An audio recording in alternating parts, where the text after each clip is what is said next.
so you can feel my love.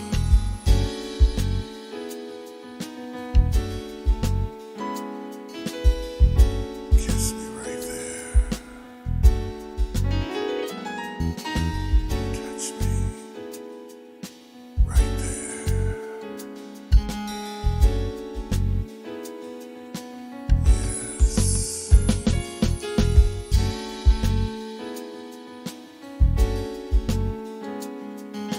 Right there.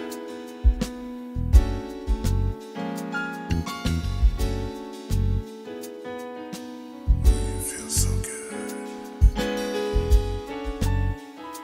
I love holding you, touching your body. Give me all your love. Oh yes. Oh yes.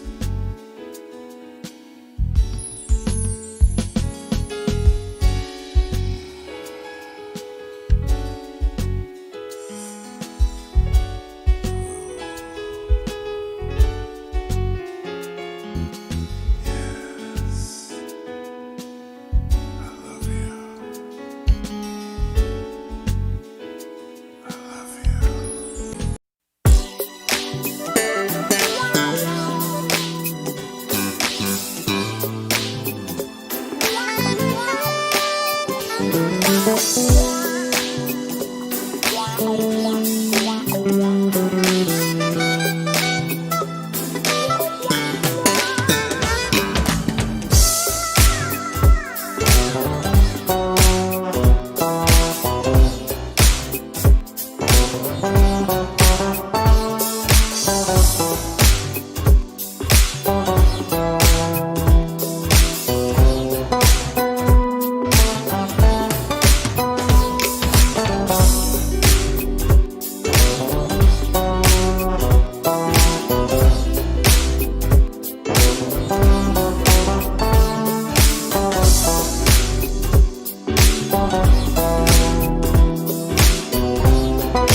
All right, ladies and gentlemen, welcome to the Indie Live spot. Very glad you can join us today. We've got a great guest today, as you can see. You just got through hearing a wonderful track from our guest, Mr. Rob Maletick is in the house. Welcome our guest today. All right, thank you for having Yes, sir. Welcome. Wow. Very, very nice, man. Thank you for coming today and hanging out with us today on the show, Rob. We're very excited about having you. Your music is just wonderful. We got a lot more to let our listeners check out, but we just got through hearing a rendition of one of remakes of one of Alicia's tracks there that you just did, man. That Yeah. was really nice. you. Yeah, thank you. That song was a lot of fun to record. I Hmm. bet it was. Yeah. Any of her songs. Oh yeah. Yeah. So, Rob, where have you been with all this good saxophone playing? Oh, Oh, wait, let me Oh. rephrase that with all this great saxophone playing. thank you. You're too kind. Uh, I've been all over the place. So, I did my first record back in 1998, and just released that regionally around the DC area, and then in the year 2000, I did a national release, and then followed that up in 2006 with another one, and then, after that, I kind of got burned out with booking my own band and just constantly having to promote myself and my music. It just really wore me out. So I took a step back Mhm.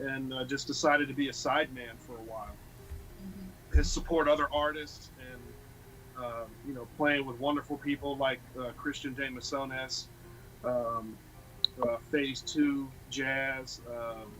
There's a group called Special Occasions that I've played a lot with. I was in Rob Zinn's band for a little while. Wow. Oh yeah. I've been around, but I've been quiet for a number of years, just kind of being in the background, supporting other people. I guess that explains to, many people don't understand how challenging this business can be, Yeah. especially when you're an independent and you're wearing all the hats, Oh, you yeah. know, it can be challenging. So, uh, but what keeps you in music, though? What keeps you coming back, even with all the challenges? It's something that, and my answer for this is the same as why did you start playing saxophone? It's that there's just something within my soul that draws me in and pulls me into music that I can't deny, and I personally look at it, from a spiritual outlook. I'm a Christian, and that's evident in a lot of the music that I play.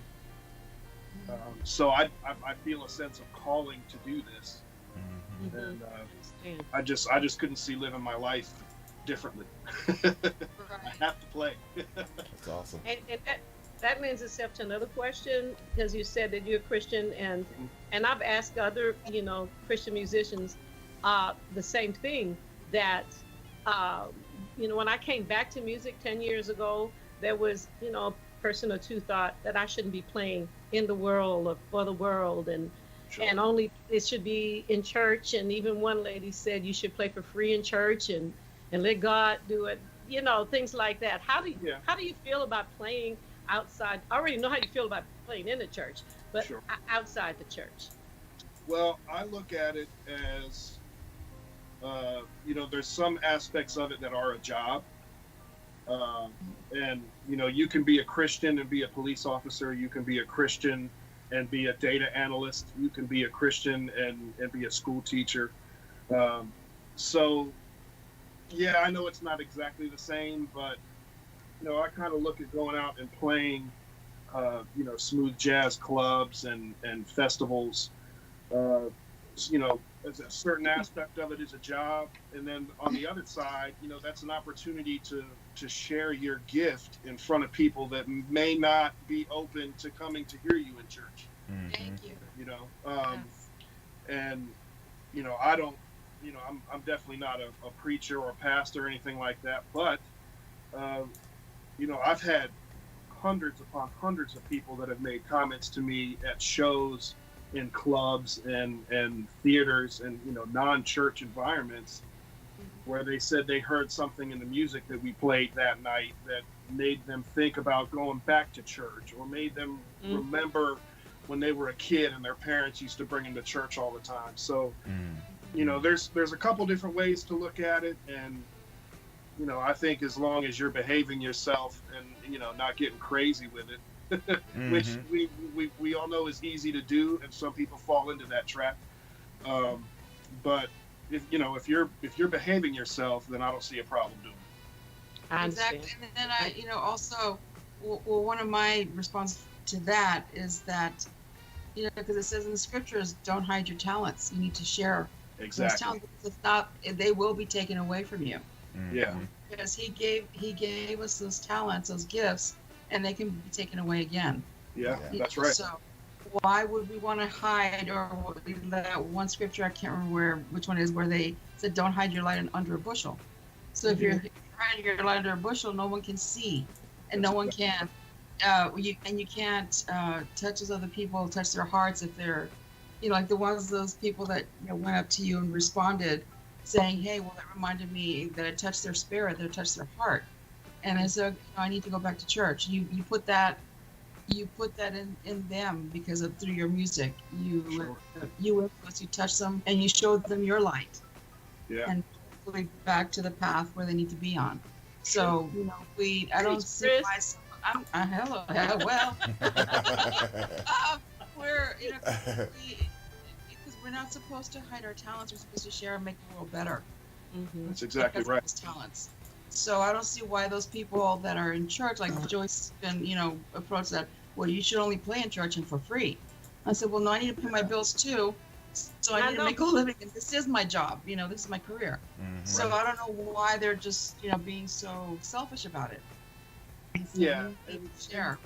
I think it's religion, and it's a cult. It's cult-like. It's religious thinking, because you can take something that is pure and innocent and turn it into a lowercase g God, if you will. Sure. Oh, yeah. And like, oh, you're not supposed to do this. You have to do 1, 2, 3, 4. I'm like, y'all about to drive me crazy, because I got something for you. Because if you're saying this is God, what we're doing, this is God, and I'll come back and say, well, does the blind see? Does the lame walk? That's what Jesus told John the Baptist people. Say, go back and tell them this, that this is me. So if that's not happening, so we could go back and forth over and over and start pointing fingers. So, but I'm sorry, we started preaching, you see? That's okay. Somebody needed to hear this discussion today. Somebody needed that. Okay, where's the offering plate? Come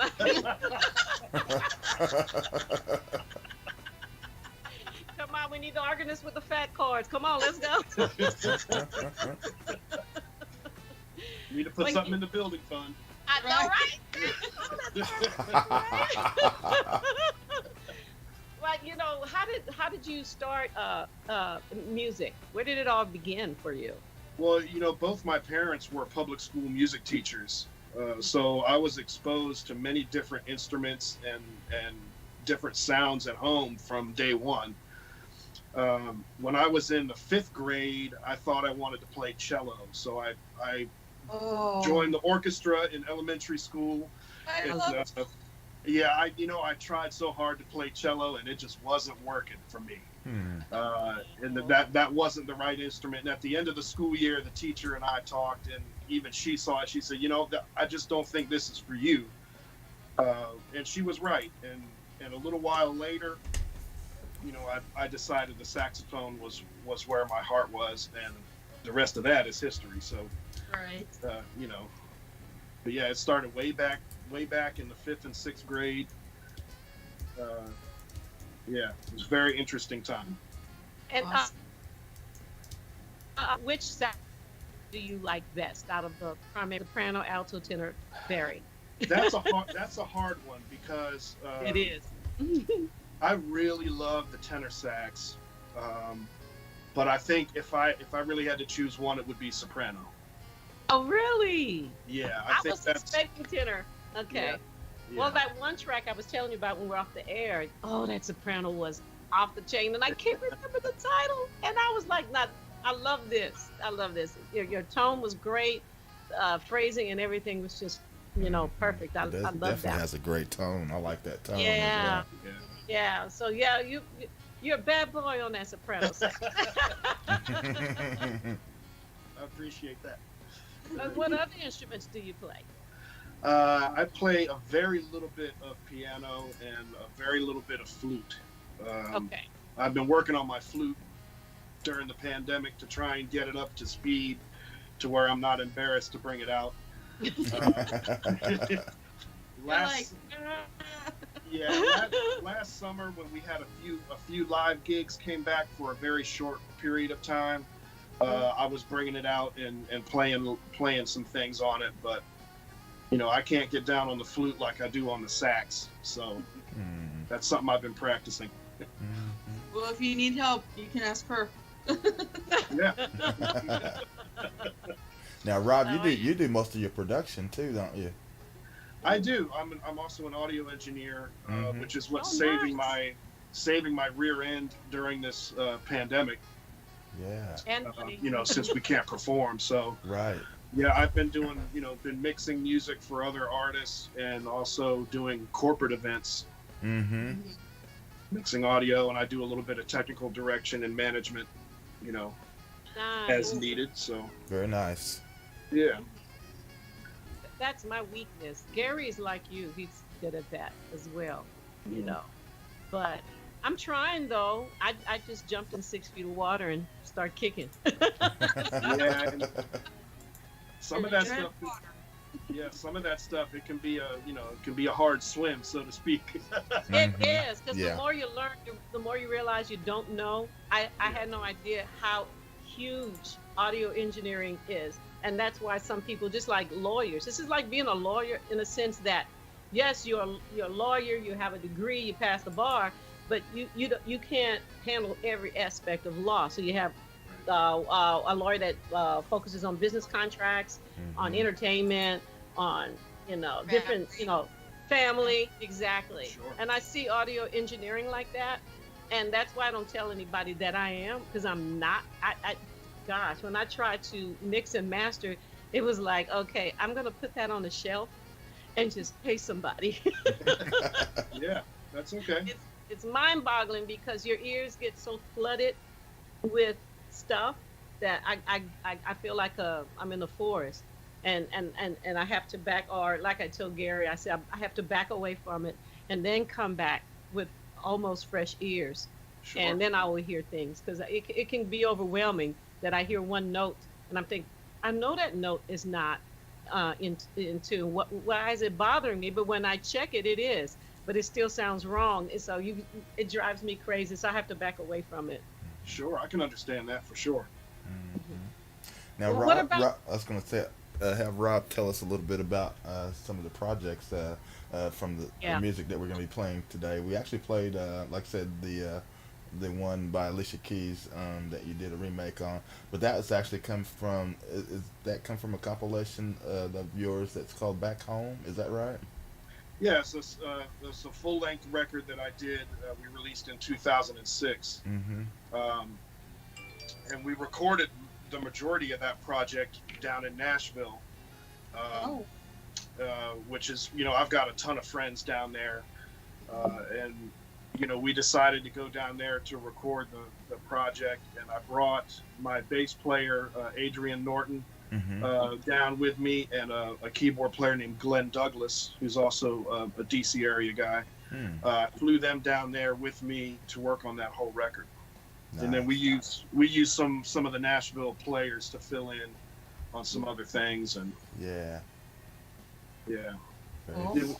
it was a great project. I had a lot of fun doing it, and hopefully I can work like that again when all this stuff clears up. Yeah. No doubt, no doubt. Now, what about the track "Beautiful Days"? Is that something different or something? So Beautiful Days is my latest single. We just released that at the very end of 2020. It came out in October. That was supposed to have all live musicians on it. But because of the pandemic, we decided to let the producer just play all the instruments, I think it sounds fantastic. Oh yeah, absolutely.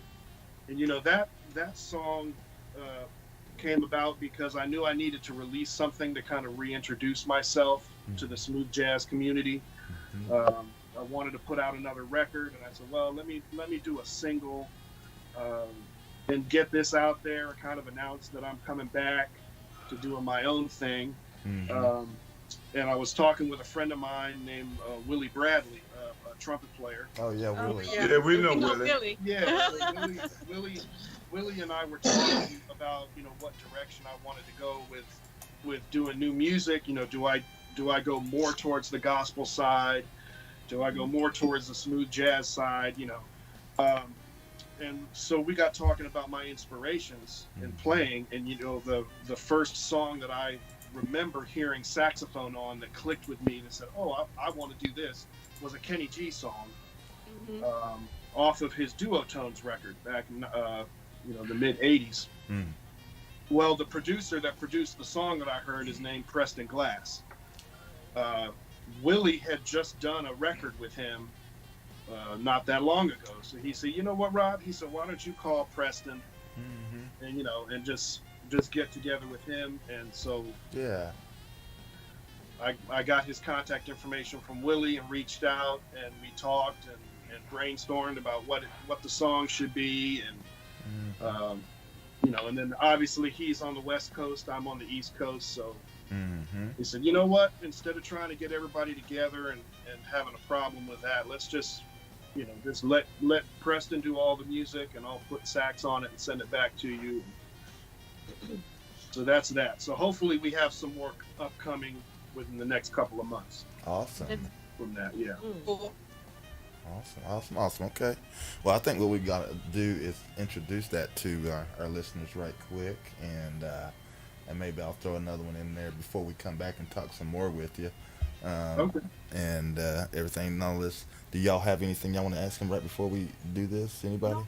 Here's some Right music. now. Okay. Music. All right. Cool. Well, we're gonna let our listeners check it out, and so everybody keep it locked right here, and we'll be right back.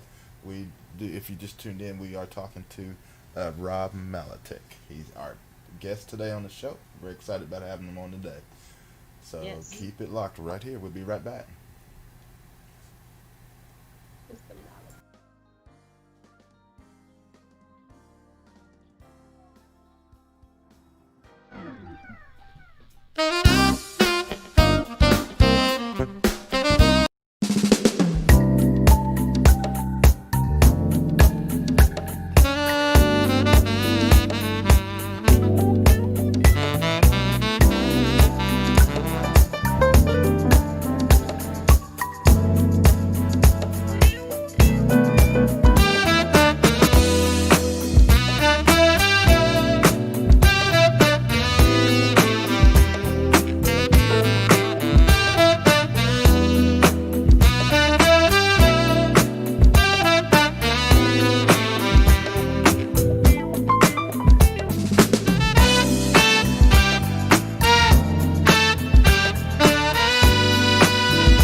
All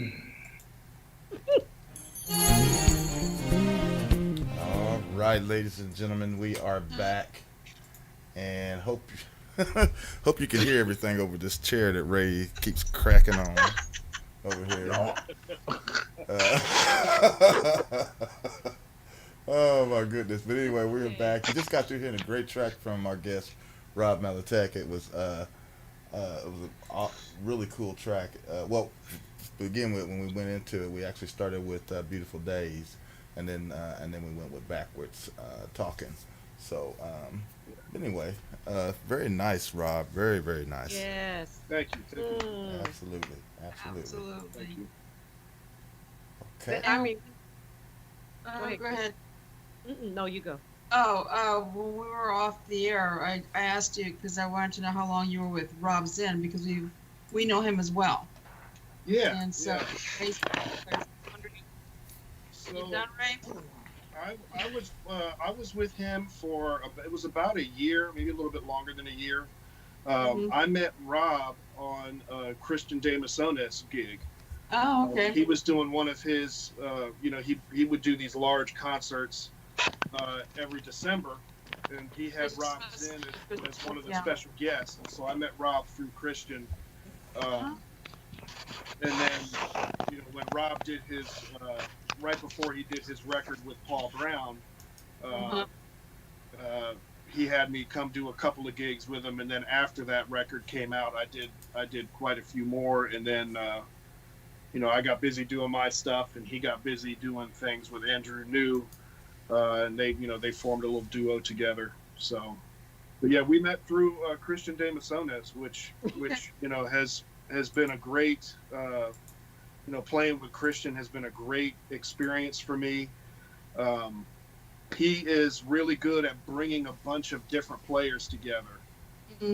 So, that's where I met Willie Bradley. I met Lindsey Webster on a Christian de Masones gig, and Keith Slattery. There's a whole bunch of people. I've known Eddie Backus for quite some time, of course, being in the same area, but we never played together until Christian had us both in a horn section together. So there's a lot that Christian is responsible for, not only in my career, but in a lot of other artists' careers.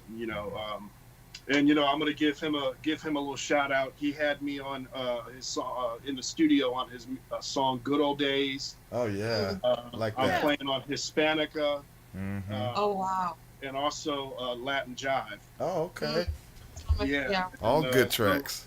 So Christian has been a good friend of mine over the years, and that's how I've met some of these other people.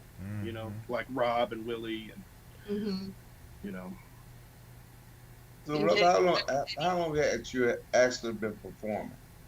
So I think I did my first paid live performance back when I was 15 years old. So that will put me, I'm 44 now. So that's, we're pushing 30 years. Okay. This coming year. Young man. Yeah. Young buck. That's right. Although, by the way, when you see us laugh, we're not laughing at you. Oh, no, that's There's okay. some comments going on in the chat room that sometimes are a little funny. So if you see us laugh, trying to hold a laugh back, it is not you. I just want to let you know that. That's quite all right. I'm perfectly comfortable with you laughing, whether it's with me or at me. We're good. No, I just wanted you to know that because Chris and I are notorious for doing that. We'll be, serious face and then just start laughing. It's either Ray's chair or somebody making a comment about his chair or his forehead, like David.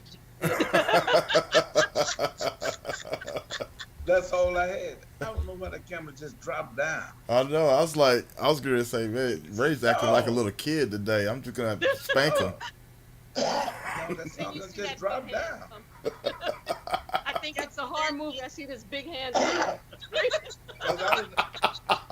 was looking at my forehead too.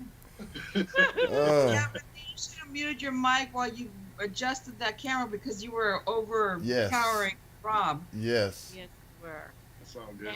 And then David McLaurin called you out in the chat room too. Yeah, being a He said, "I nuisance want He today. said, he said, put Ray on the timeout. Yes, exactly. Put Ray in the timeout. But slap, And he slap, goes, you saw it too? slap his hand, slap his hand, slap his hand. What is going Right. on? Somebody Yeah. grab his hand and slap it. Ah! I would. If I could, I would. I won't even take my shoe off. Uh, See, we can't get a word in edgewise without getting Wise. So let me ask you this: have you traveled around, done any, performances in the area or out of the area? I have traveled pretty extensively over the years, both, all over the U.S. and also a little bit in Europe. And I've been to Japan once. Ooh, cool. But yeah, I love traveling. It kind of almost feels like home when I'm on the road. I guess I'm geared towards that. Yeah. And you said your parents were music teachers in public school? You said? Yep. For how long did they do that? Well, my dad retired when he had about 42 years in. Wow. So, and I always tell people, I think he did it the smart way. When he was fresh out of college, he started teaching high school orchestra. Oh, okay. And then as he got older, he worked down in the age group. So he ended up teaching beginning elementary string students, Uh-huh. which can bring a different set of skills, that you have to have in order to teach those students. mhm. But at least you don't have these children in grown bodies talking back to you. Right, Right. right. True. You just had to deal with them making sure that they hit the F sharp very well. Yeah. Because on strings, especially on the violin, ouch. Oh It yeah. hurts. It Yeah. hurts. And a classroom full of that is probably Oh my pretty gosh. lovely. We're talking Um, about bleeding in the I think- Yeah. I think the worst instrument as a beginner is the oboe. It probably is. Yeah, it takes a lot of pressure to play an oboe. A lot And of it air sounds pressure. like a duck, a sick duck. Yeah. It's like, oh.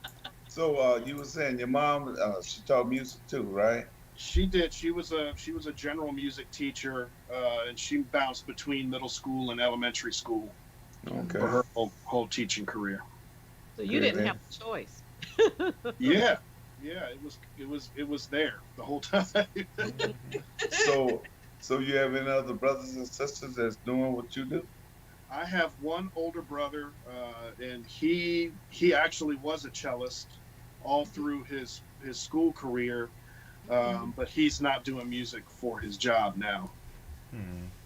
Yeah, he has a regular gig.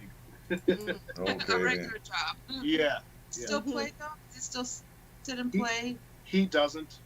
Oh. He's too busy. Mm. He does a lot of traveling, and he's got a family at home as well. So Yeah. You That was you sound like you're a bachelor. I kind of am at the moment. Yes. Oh, okay. You Then. have Got- kids, right? we have to watch Mac. He'll get all in your personal business. No. You know Rob, what you I, have kids, right? I do have 2 kids. Yes. Okay. no, what I normally say to a lot of females, when they don't have the significant other, I say, y'all must got rid of them shoes that's up under your bed. They look at me so crazy. Yeah, well, I did get rid of them shoes. See what I mean? Chris, are you ready?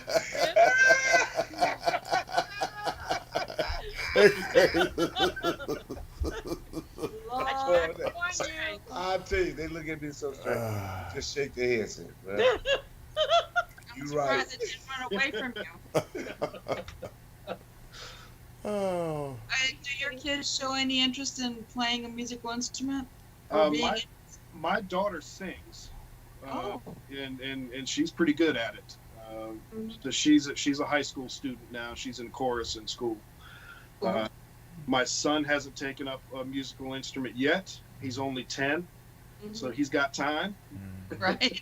I'm like, come on, son. Yeah, we'll see if he gravitates towards one at some point. Yeah, no, he's too busy Right. playing video games. Yep, that's right. Yeah, you need to get him off of that one. Now, get back to your mom real quick. What instrument or instruments does she play? She's a pianist. And your dad? My dad is a bass player. So both of them went to Hart College of Music in Connecticut. So they have a really strong classical background. And my dad also did a lot of jazz playing over the years. Cool. Yeah. Earlier you were talking about your performances and the different places you performed. Do you have a favorite place to perform, or is there one event you did that, that was, I guess, reigns your favorite? I guess, what was your favorite place? So if I could pick one gig, I mean, I've had a lot of really amazing opportunities over the years. But if I had to pick one that really sticks out to me was the night before the first election when President Obama was elected. They did a rally in my hometown of Manassas the night before the election. They were supposed to have Stevie Wonder fly in and perform live at that rally. And I think he fell down some steps or something happened with him that day. And they made the call to have some local players come in and play. So myself and a few other of my friends actually got to play for that rally in my hometown on C-SPAN, and they said that the crowd was about 80,000 people. Wow. I seen that on C-SPAN. Wow. Yeah. Yeah, I saw that. They so if there was one gig that really sticks out to me, it's that one, because I don't think there will ever be another opportunity like that again. You don't know. You never know. But Keep that hope was alive. crazy. Yeah, exactly. We played that Alicia Keys song, "If I Ain't Got You," and the crowd was singing along with it. Oh wow. And, as a smooth jazz artist, we don't get to play gigs like that with that size crowd unless we're playing with a pop artist or something. Right. Right. And That's then a lot plus of being people. on that network as well. Yeah. Well, that's one thing. That with was size amazing. crowd- With that size of a crowd, you don't never know who's out there listening to you. That's right. That's exactly Right. Yeah, you don't. You're right. Well, Yeah. how many CDs have you released altogether? I know you took a break, laid back for a minute, but altogether, how many have you released? So there's 3 that I've released altogether. Technically 4. The very first one is out of print. I did, so there's my Hand in Hand record, my Back Home record, and then I did a project with a keyboard player that I play with named James Wigington. And that was a live, more gospel than jazz project that we did. And then now I'm working on a new one. So So- tell me about the gospel music, your experience in playing, the gospel events you've done. So, back Christian, when I was, gospel Christian. sure, yeah, back when I was in high school, I played, the first time I played as an artist, was in a school talent show.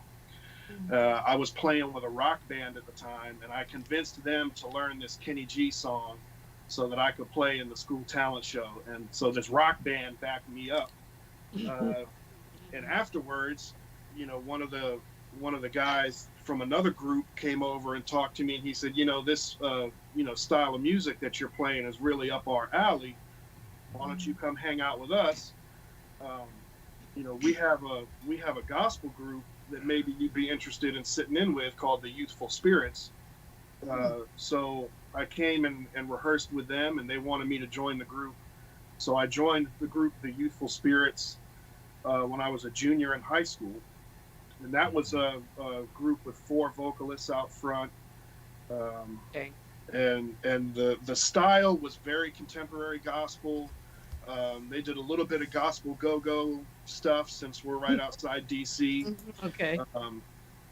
So I did a lot of playing with them all over the place. You know, we used to go to the Gospel Music Workshop of America every year, Wow. and you know, play on showcases, and we've traveled all over the country playing.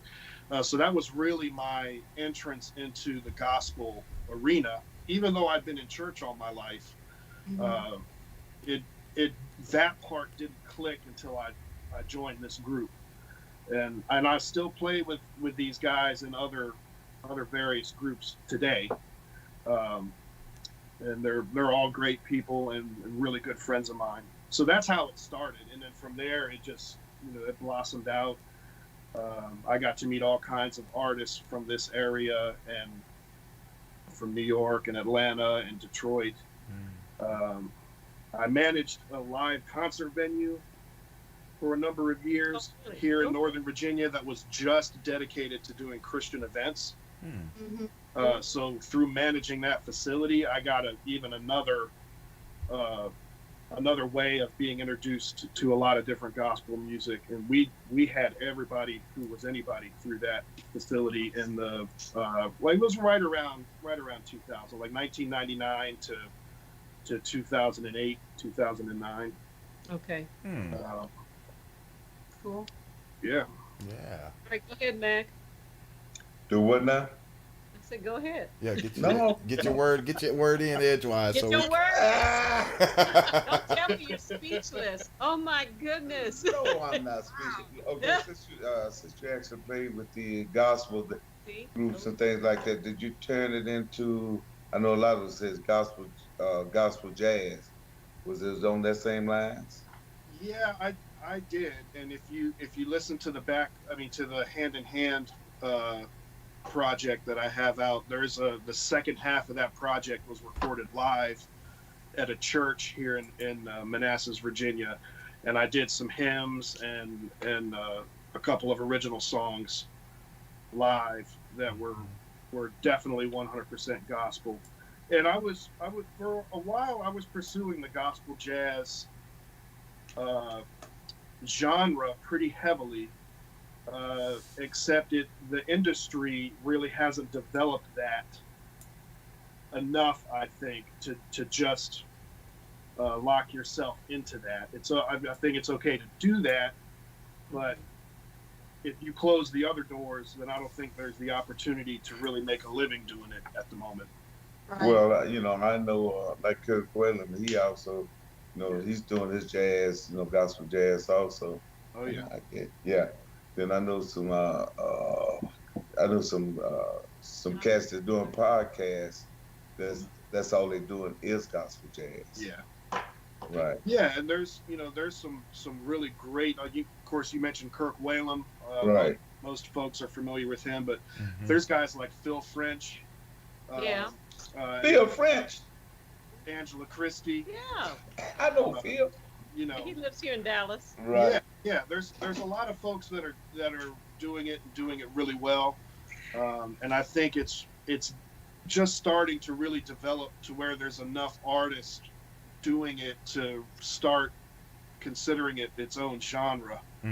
Well, I know. Well, Phil stays here in Dallas. I know it pretty well, and I know he's traveling back and forth on the East Coast doing his gospel jazz and stuff. So I know it's pretty much taken off up in that area also. But he's doing it here too, Sure. Yeah. I met Phil. He was playing at TD's Jake's church. And actually, I met him. He was driving trucks. That's what he was doing. Okay. Yeah, and then we got to talking about the music and stuff. And he was at that time playing at TD Jake's church. Yeah, know Phil very well. Nice. Yeah, Phil is a great guy. Yeah, it is. We talk every once in a while. Yeah. I know in the music biz there's several independent artists who are listening in the chat room and off the chat room. That I have a question to ask you. What is the hardest and the sweetest thing about being full-time independent artist? Oh wow. Well, That's a loaded question. it is. I mean, there's a lot. I mean, I would say the hardest thing is that uh, the marketing and the promotion can never stop because you're employed. We go and do a concert, we're employed for one day. Well, if you want to have 200 shows in a year in order to pay your bills, then you've got to constantly be on that. You have to get 200 different jobs instead of just going to get one 9-to-5 job. You get your resume, you go to your interview, you put everything into that whole process, and then you get that job, and then now you're working that job every day. But we have to do that interview over and over and over. Yeah. And that's part of what burned me out years ago. Is that just constantly having to go after it, and you have to be hungry for it. Well, you just say if you had a manager, your manager would be actually doing it all. But if you're doing it yourself, I can see where you can get burned out doing it all yourself. Yeah, But, I've hired 2 different managers over the years, and it just didn't work out. I was always caught between the guys that were on the rise that wanted to, come up, and then the managers that were already established that would look and say, well, you don't really have much to manage yet. Oh well, something. I just think that's a lie. What they're saying when they say you ain't got enough to manage, because you look at these independent artists such as yourself. Y'all are better than a lot of the mainstream artists, because the mainstream artists think they're better than sliced bread, which a lot of them, okay, they're good, but you got these independents that are even better. Sure. Sure. So, if somebody looks at it as an opportunity to where you can create, if you see an artist that has what it takes to quote unquote make it, then you can work with that person and create gigs and opportunities for them. Oh yeah. Well, yeah, but the main thing is finding the right management, finding the right one. Yeah. And that's not easy. Well, we I think know a it's. lot of times what happens is that what I hear what you're saying, Joe. That's an inside joke, you guys. But I get what you're saying, because what happens, you have, I'm a manager and I'm doing this and I already have my artist and I'm set. And then you have the other one that says, let me manage you, but give me all this money up front. And then you say, well, what are your connections? Well, for that money, what can you give me? And they can't give you anything. They don't have connections. They haven't developed that network, for lack of a better word, but they can get you into places. So do you think I'm going to pay you? With all due respect, I'm just not going to do that. And then a top 40 artist, I know personally, I reached out to them. I said, who is this guy? And they went, no, he's not who he says he is. We know exactly who he is, and he didn't do this, and that. Yeah. So it helps to have, but I appreciate the person who says, I want to manage you. I don't have any experience, and I don't even want a contract. I just want to see what I can do. Do you mind if I use your name? Now that I can work with. Well, George, you just got to think some of them they're out there trying to hone their daggum skills themselves. I'm a manager. Well, just be honest about where you are. Don't try to sell something that you don't have. That's my thing. If you don't have it, you don't have it, and then we can start there, because some people have the skill of sales, if you will. Sure. They just don't have the skill in that area, and they're working on that. And while you're working on it, Joyce, can I? Of course. And I got a couple of bookings from a young woman who was trying to get into the business. She didn't, I don't know, she may come back to it later, but she actually was, and I wish she had stuck with it, because she was good at talking and she was just great at it. And she was able to get a couple of gigs that way. And then sometimes you know. But now you told us about the tough part. What is the Yeah. sweetest part about The being in the music business full time? the sweetest part is really, dealing with the people. And you can, and that's not necessarily reserved for the full-time players, if they, but That's true. I really enjoy interacting with people at the shows. And one of my favorite things to do is to meet people from all over the place with, people with different backgrounds and stuff. So that's why one of the things I love about traveling, you go all over the place and you meet all kinds of different people, and you get exposed to different cultures and personalities, and to me that's the sweetest thing about doing music is interacting with the people that are listening to it. Yeah. Now that's a good thing. But see, some of the artists, boy, they hear when they get through performing, well, they hurry up trying to get off there and go to the dressing room. Well, and that's crazy. Yeah, no, I'd love to sit in the crowd and meet people and talk to folks, and I do too. Yeah, We're a lot in that regard. Yeah, you get more CD sales, and boy, look at, and they're gonna follow you from now on. Sure. That's the whole key. But you have to interact with the patrons that's out there in the audience. But a lot of them don't. Some of the mainstream, well, they hear up trying to get off of that. Yeah, and then sometimes you'll get people that'll share personal stories with you about things that happened to them while they're listening to your music, or some things like that are really, really personal and amazing.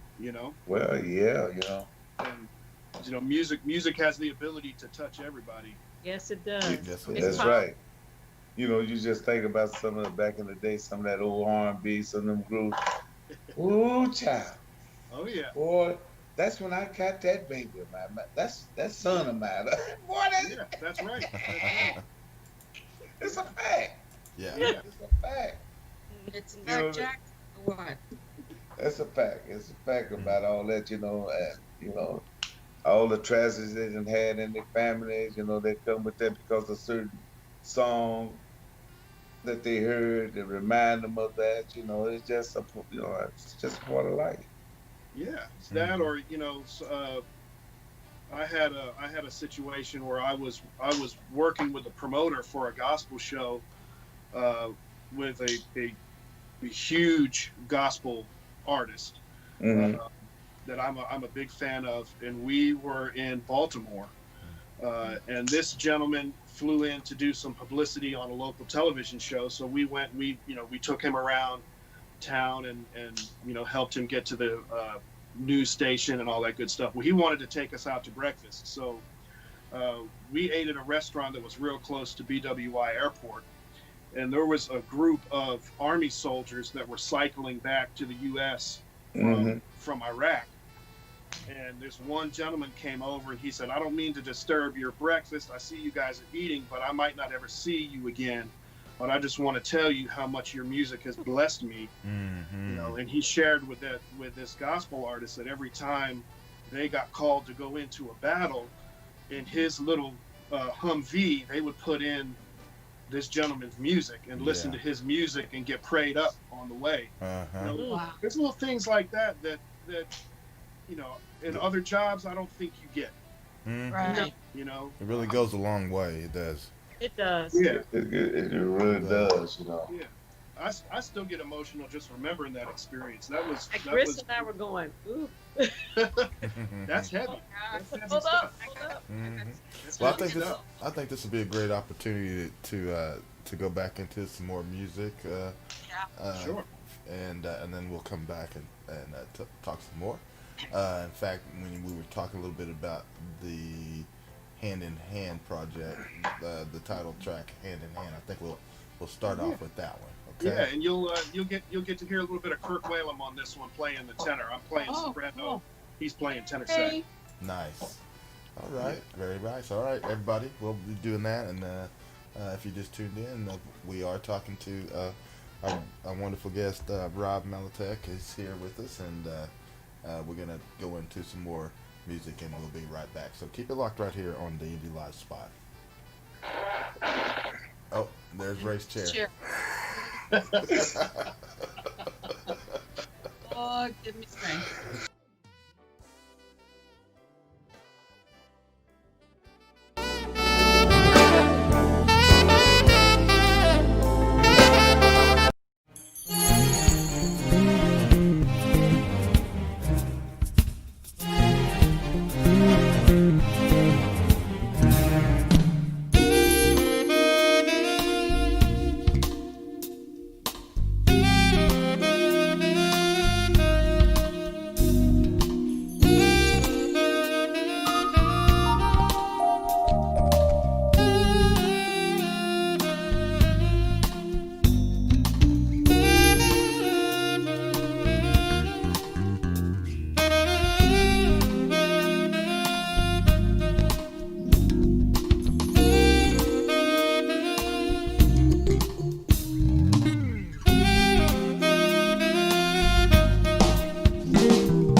Okay. All right, ladies and Okay. gentlemen, we are back. And you just got through hearing some more great music from our guest, Rob Maletick. That was Give It Back. And then right before that, you heard that wonderful track, Back Home. And then Hand in Hand was right before that. So very, very nice. Thank you. Thank you very much. Now you said Back Home is where you collaborated with Kirk Whalum. Hand in Hand was the one that I did. Hand in Hand with Kirk Whalum. That's awesome. Yeah, that was an amazing educational experience for me.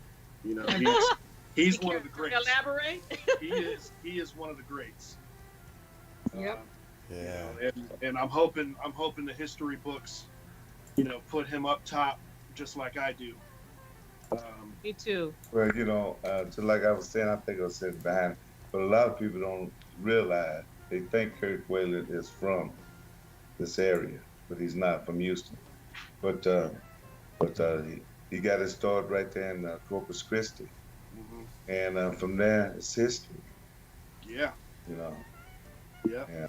Yeah, it's history. Definitely phenomenal. His music is Oh, yeah. phenomenal, and even live, he's phenomenal. So I still, one of my favorites, Gerald Albright. I want to see him live. I remember he was in Dallas, and I said, "Oh, I have to go," but I had a show. So I'm like, okay, but I think he's an amazing horn player. Yeah, there's a lot of great horn players.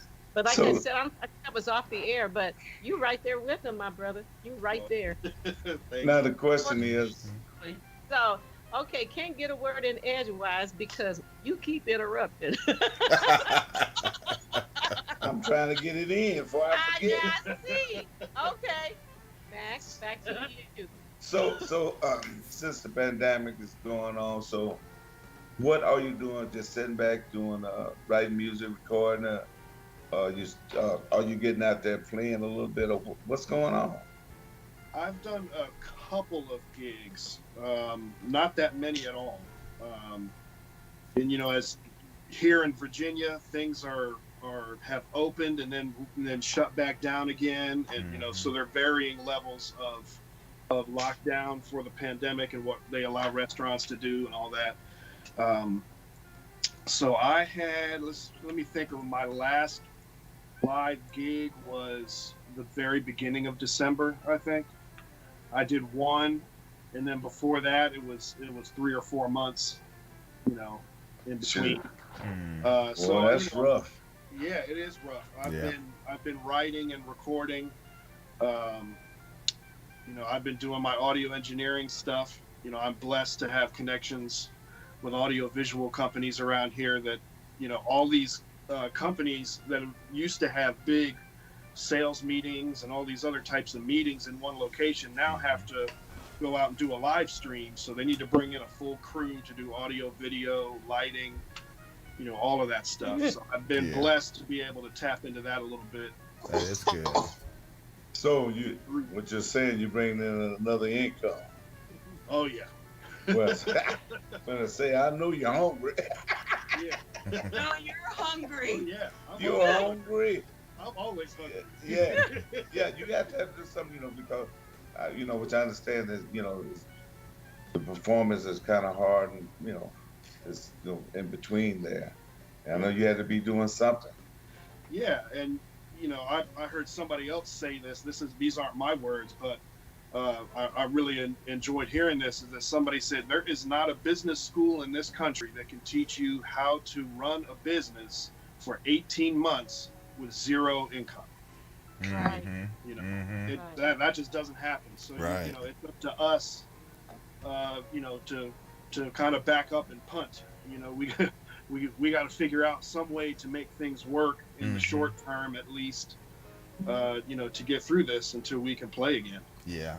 Well, yeah. Because that little piece of money they're trying to give you, and they ain't gonna get it. Yeah, you know, it's like putting a Band-Aid on a gunshot wound. Well, yeah. It might help for a minute. What, a minute? Man, please. I don't even want to hear that. Yeah. I had to ask my ninja because I know he hears it, like, if just in case if I didn't hear it correctly. But Ray said pandemic, not pandemic. Well, So I asked David if he heard that, and he said yes, that you might have had Panda Express on your mind, Ray. you know, I was going to say that it was just the other day, and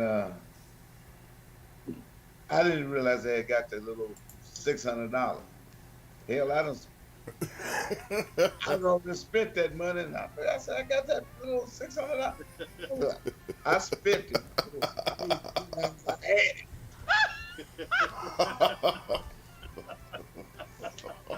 That's crazy.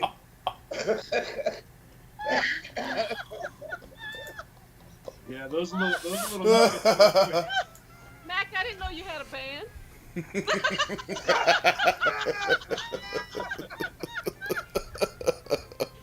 Did you see it, Mac? Did you see your band? I don't know if you guys can see it. Can you see it, Rob? Oh yeah.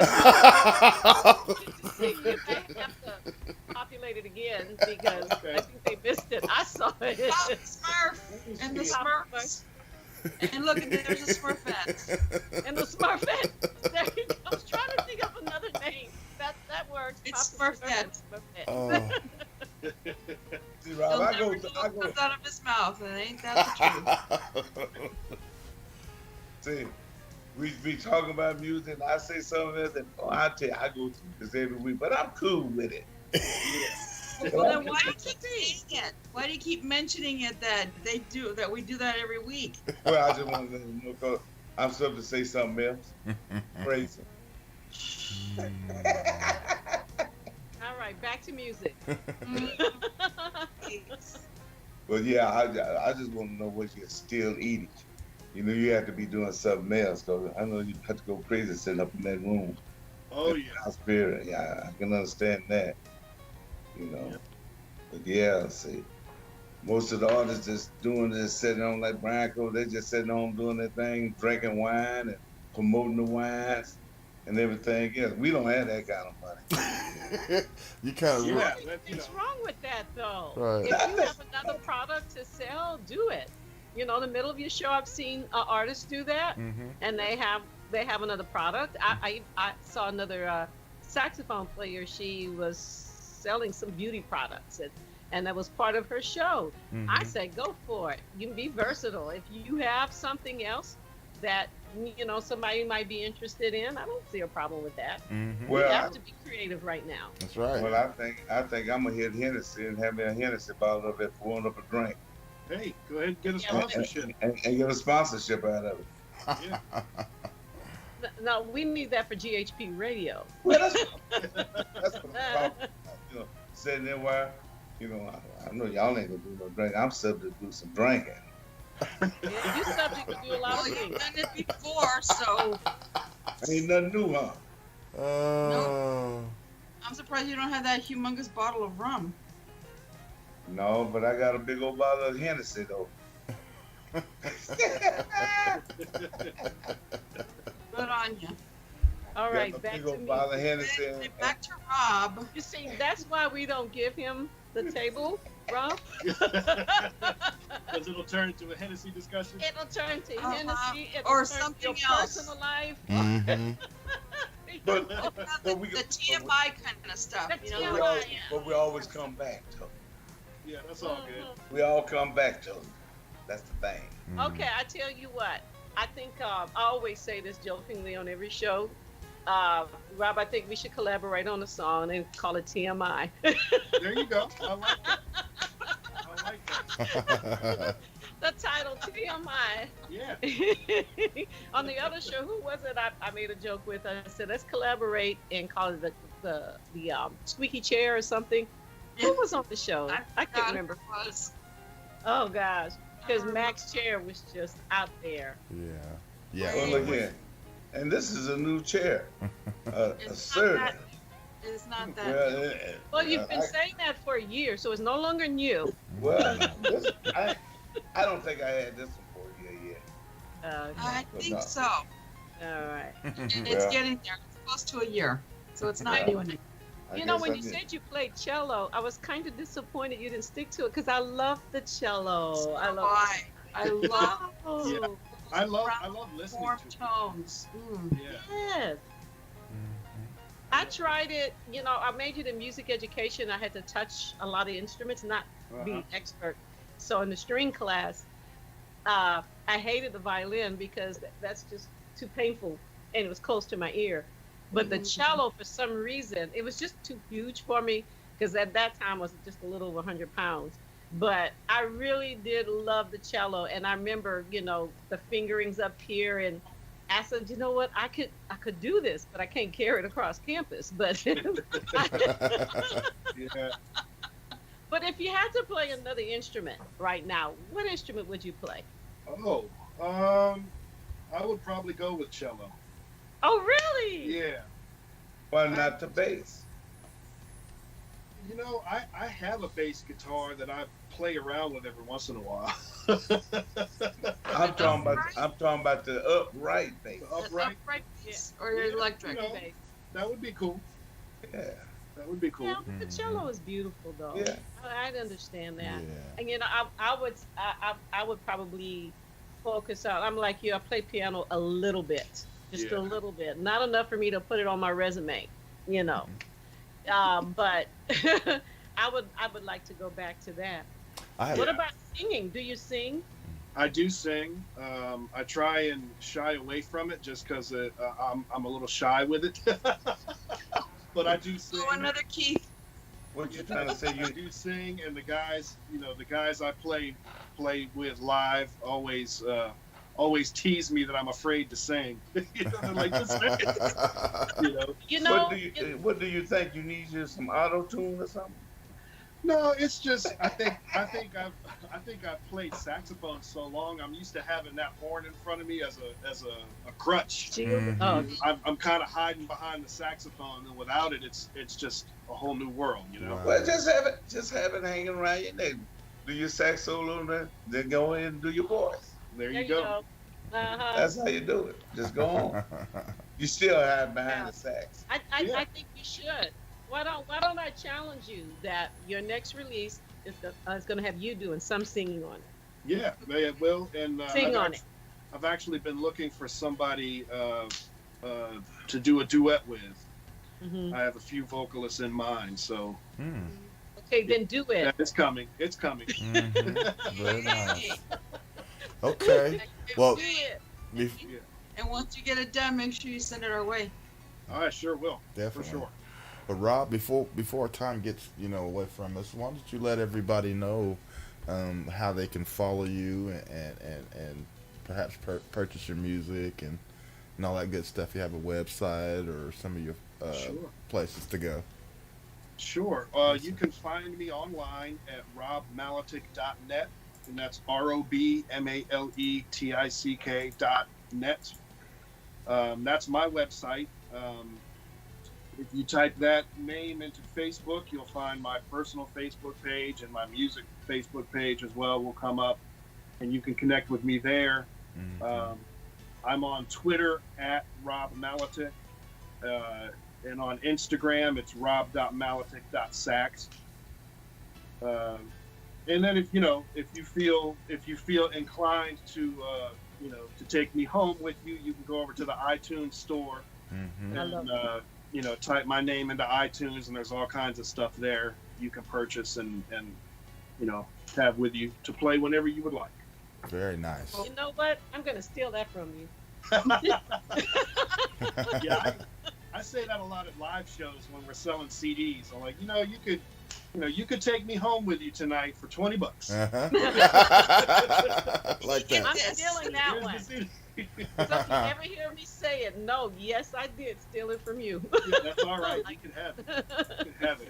It's not stealing if I let you have it. So. That's right. That's right. Oh, and that's another question I had real quick too, Rob. I know that when we talked a little bit earlier, you mentioned that you did write for others as well. Is there some of their stuff out that you wrote for people? I've collaborated with a piano player named Kevin Howard. Mm-hmm. I don't think that song has been released yet. Okay. There's a country artist that I produced named Ashley Marie. Mm-hmm.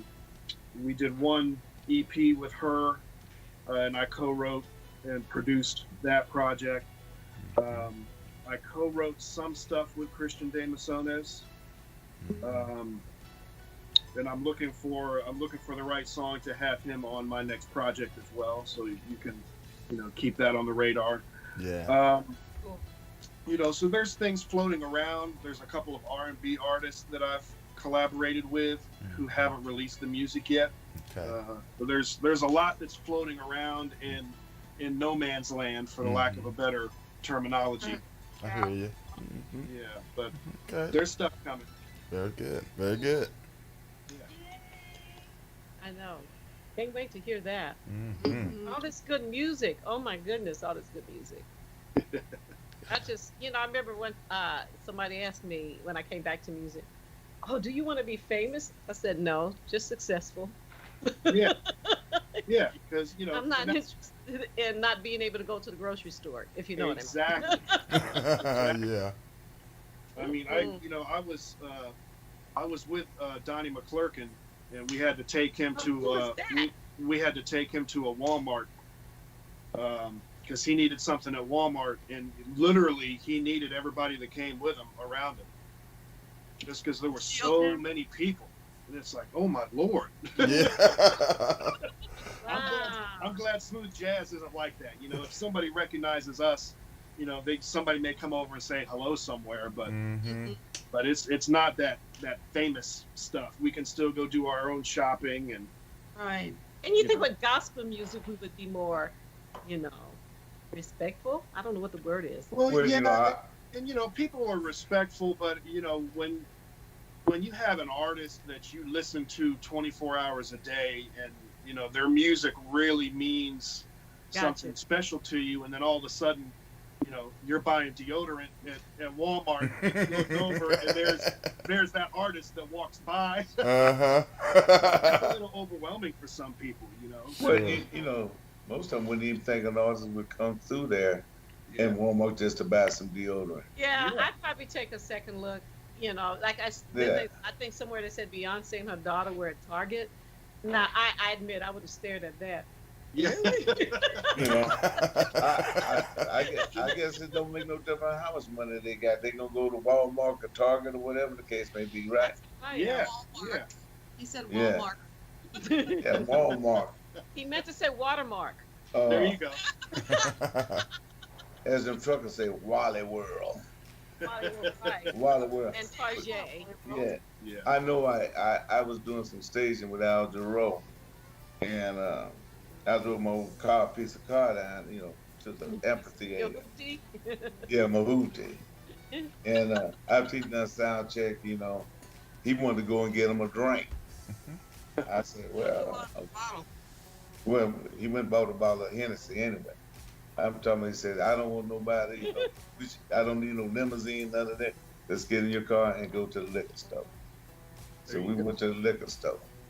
Yeah. And as we went in the liquor store, thank God nobody recognized him. And we got that liquor, boy, I'm telling you, shit, we both was full of. We got drunk in Cooter Brown. We're really lit. We was lit. Did some. Right. And See what kind of influence you have on people? See, that's why we don't let him have the platform. he gets people drunk. he got me drunk. No, don't blame on him. He can't talk for himself right now. Dr. Khan, she, if they miss a beat up there on the stage, boy, she get to talking to them like the players like they was animals. Who is she? Shaka Khan. Oh, Shaka. Yeah.